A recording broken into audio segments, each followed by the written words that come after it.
Hey guys, what's up? Welcome back to my channel. You'll notice that things look a little different. That is because I have moved into a new apartment. I moved in with a couple of friends and it has been amazing. It's only been a week. It'll be like a week tomorrow, but look at this. Like, my bed is right here. My Funko Pops are right here. I got my lights up. Like, I'd show you my ears, but my ears are like literally behind you. So I am not gonna turn my camera, but yeah. So I moved and I'm loving it. Let's be real. I'm not by myself constantly, which had been very, very, very difficult during quarantine. I was very much struggling with like my sanity and like my mental health for the past couple of months. So being by myself was not a good thing. But I am back. I have two amazing roommates who literally don't ever stop making me laugh. So that is amazing. But that is not what we are here to talk about today. So for this week's video, I've been doing some like family informative stuff. I don't know what to call it. But a few months ago, back like towards the beginning of the year, if not like the end of last year, I really wanted to know more about my family history and like where my ancestors are from and like what essentially like my lineage is like. So I made the decision to do the Ancestry DNA like swab kit that they send you, and I was weighing my pros and cons. I didn't know if I should do the 23andMe or Ancestry DNA, but I ended up going with Ancestry DNA just because typically there would be more of like my family members and stuff like that on Ancestry rather than 23andMe. I ended up doing that and I went through the whole process. So I bought the kit, they sent it to me, and they said it was going to take 6 to 8 weeks to go through the entire thing. So for them to test it, for me to like get my results and everything like that, which it probably ended up taking a little over 3 months. This was like, I ended up getting my results right before COVID hit. It's like a month or two before COVID hit. So I think things were already starting to slow down with like mailing processes and everything like that and like testings. So it took a little bit longer than I probably would have expected. But I ended up getting my results and I looked at them, but to be honest, I really didn't know what it was about. You know what I mean? I didn't really know how to read it and how to interpret it. So I just kind of thought it would be fun to kind of go over it. One, so y'all know a little bit more about me, and two, I am very much into ancestral sort of stuff. Like, I love learning about my family's history and like where I came from and everything like that. So I have my iPad right here and I have the app and we are going to go through this. So this essentially shows everyone that has taken the Ancestry DNA test and, you know, wants to know more about their history. This shows everyone that is either closely related to you or distantly related to you. So we're gonna start here. So you'll notice the very first one, that is actually my dad. So we're gonna go down a little bit further. The next two are actually going to be on my dad's side. One of them is most likely my uncle, I want to say, just because my uncle and my cousin have the first same initial. So that could be my uncle or my cousin, and then the one right below it is going to be my aunt. So then you'll notice where it says first cousin, that is actually my nephew. So that's actually very interesting. That's interesting to me because it's showing up as my first cousin, but he's actually my nephew.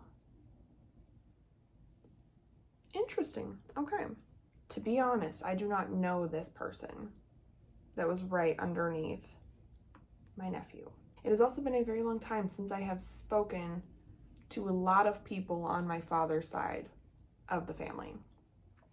So I talked to like my cousins. I have 3 cousins on that side. I talk to them quite a bit, but I don't really talk to anyone else on that side of the family. So I don't really know who that is. So I'm curious. It's fine. I just dropped my pen. It's whatever. Okay. So we have scrolled down to essentially like what's the second cousin section. And again, I don't know a lot of these people. I don't know who a lot of them are, which I mean is totally fine. But there are a couple that I do know. And typically you'll notice it'll say, it'll have like the plus sign, add to group. Most of those are on my mother's side. And I think that's because a lot of people on my mother's side have not actually done an Ancestry DNA test. So when it says add to group and it doesn't say father's side, I'm assuming, if I don't know them, I'm assuming that that's on my mother's side. There are a couple people that I do know. And a couple of them I actually see about every year, like around Christmas time. I do see them. They are fairly close with my mom. So to be honest, I've been scrolling through this list, and I've gotten down to like the 4th or like 5th cousins.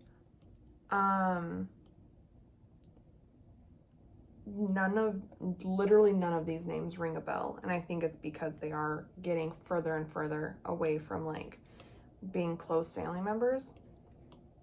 But I just don't recognize any of these names. So what we are going to do is, now I've scrolled back up to the top, we are going to go to, I believe it's our DNA story. And this is essentially going to be everything that like is like my like ethnicity in a way.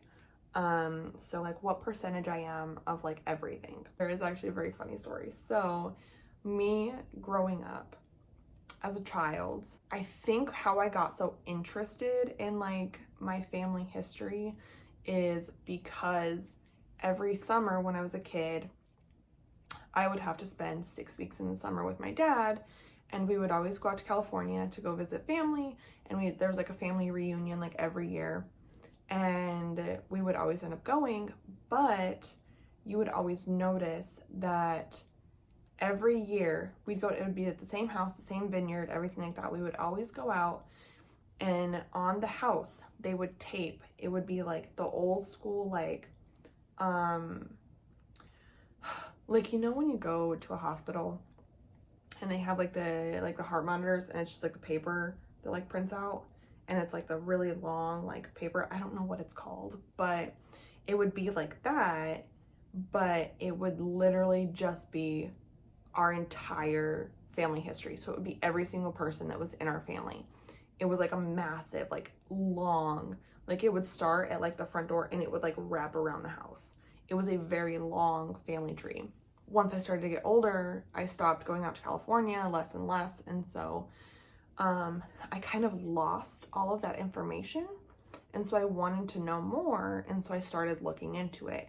And I noticed that my father's side of the family was actually very easy to learn about.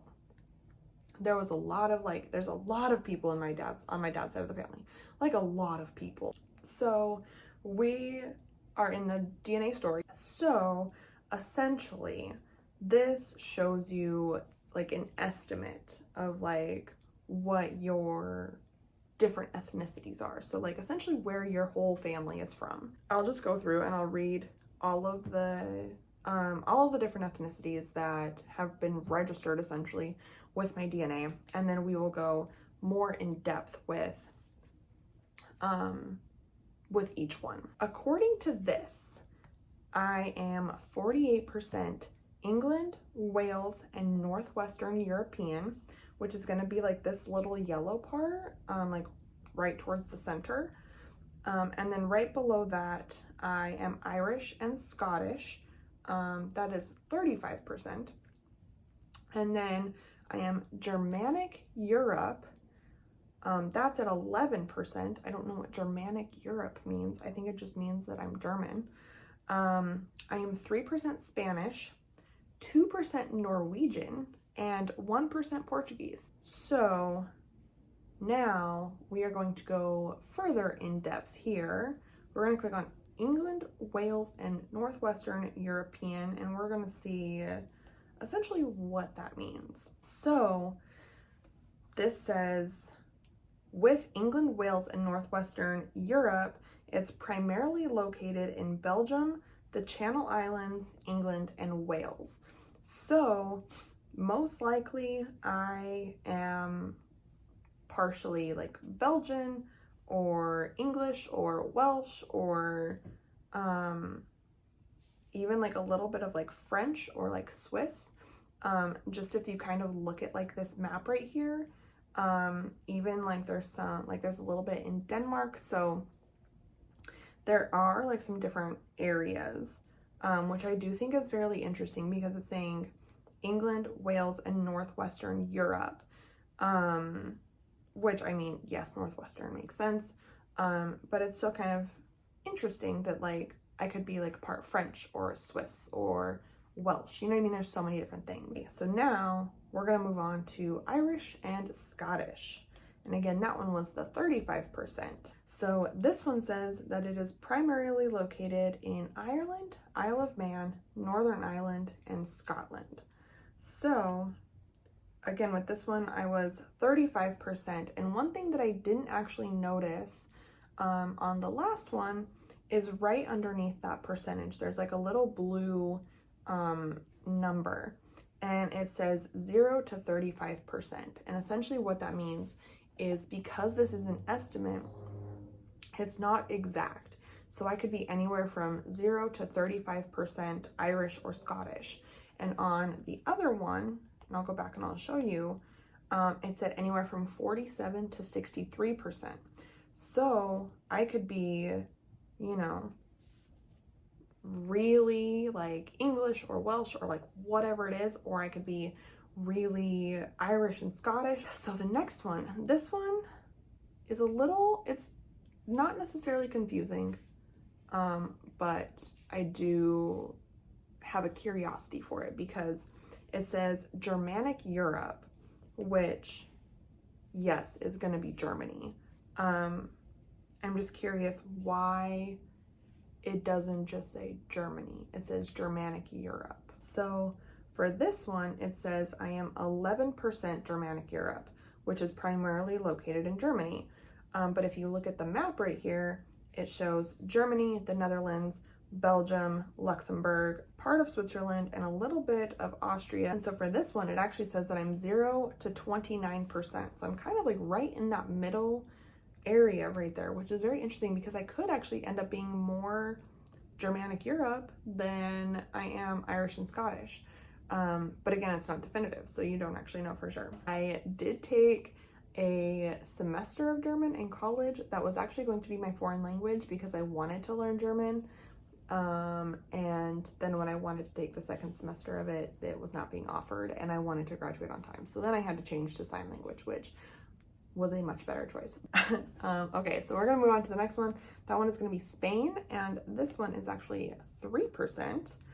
And this one says it's primarily located in Spain, obviously. and my ethnicity estimate can range anywhere from 0 to 3%.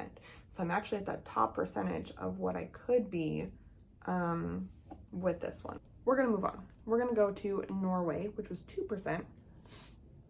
And this one actually shows it's primarily located in Iceland and Norway, but my estimate is 2%, but it can range from 0 to 7%. So I'm kind of on the lower end of this. So this is actually very interesting. I love that they actually bring up mythology because oh my goodness, growing up, I used to love mythology. Like, I was so intrigued by mythology, like Zeus and, you know, Hades and, oh God, Poseidon and even Thor. He's very big in like mythology and everything like that. So like, I was very much into the whole thing growing up, and I ended up getting out of it. Clearly, I can't remember a lot of it, but I was very much into it. So I'm actually very happy that they brought up mythology. I'm not gonna lie, after reading all of this, I really want to go more in depth. But I really want to go more in depth with like the actual mythology side of it, which is just, it's so interesting to me. Also, side note, if you are into mythology in any way, shape, or form, and you really enjoy like all of it, I would highly recommend watching Ragnarok on Netflix. It's so good, and it's not like watching like the Marvel movies or anything like that. I love the Marvel movies, but this is by far so much better than any Thor movie that's ever been made. One, it's actually a TV show. It's a Netflix original. There's only like 6 episodes, I think, but it got renewed for a season 2, and I am very excited. It's so good, but it's like the actual like origin story of like the real mythological Thor. So it's very interesting. It's very, very interesting, and it's so good. I would highly recommend watching it if you are into mythology in any way, shape, or form, or you just want to learn more about it. It's very interesting. It's so good. Alrighty, so we're moving on to our last one, and that one is going to be Portugal. So this just loaded, and I'm actually kind of taken aback. Okay, we haven't really even gone that much into it, but obviously primarily located in Portugal, we all know that. But it has my ethnicity estimate, and right now I'm at 1%, right? But this is saying that it can actually range from 0 to 21%. So I'm at like the very, very bottom of this percentile, but I could actually end up going higher. It could actually be saying that I have more Portuguese in me than I originally thought. And I think how that estimate works is you essentially have like all of your family members do it. You know what I mean? Like the more that your family members do it, the more that your numbers change, or like your ethnicities change, or like whatever it is. So I would say like the more that, like, let's say my father's side of the family, let's say they did, like every single person in my family did an Ancestry DNA test. And then they were all like, okay, well, we're like 10, 12, whatever percent Portuguese. And then I'm still sitting at 1%. The more people that do it, the more that number will change. So if more people did it and more of my family was coming up saying that they're Portuguese, my number could raise, or it could like completely drop off, or like I could do whatever. That is very interesting to me, because I do think that if more people in my family did these tests, I could end up being a little bit more like Portuguese than what it's saying right now, or like even like Irish or English or German or Norway or whatever it is. Those numbers could actually rise, or they could fall, depending on how many people in my family do them, which is actually very interesting. Alrighty guys, so that is it. That was everything. I do think that this was very interesting. I know I have gone through this previously, like when I first got my results, but again, I didn't really know a lot about it. I didn't really spend a lot of time in it. I just wanted to see what you know, where my family came from, what my ethnicities were, everything like that. So I have learned a lot just by doing this today. I really hope you guys enjoyed it. If you did, make sure to give it a big thumbs up. Don't mind my disgusting band-aid. I smashed my finger, but it's fine. But make sure to give this video a big thumbs up. And also, while you are here, make sure to subscribe to my channel. I think it's right here. I think, if not, it's right here. I think it's right here. It's on this side, I think. I don't know. You know where it's at. Make sure to subscribe to my channel, and also make sure to leave me a comment down below. I want to know if you've done an Ancestry DNA before, or if you've done a 23andMe. I want to know if you've done one, and I want to know if you were kind of surprised by your results or not, because I know I wasn't necessarily surprised, but I was kind of taken aback by it for a little bit. But again, make sure to give this video a big thumbs up, subscribe to my channel, and leave me that comment down below. And with that, I will see you guys in my next video. Bye, guys.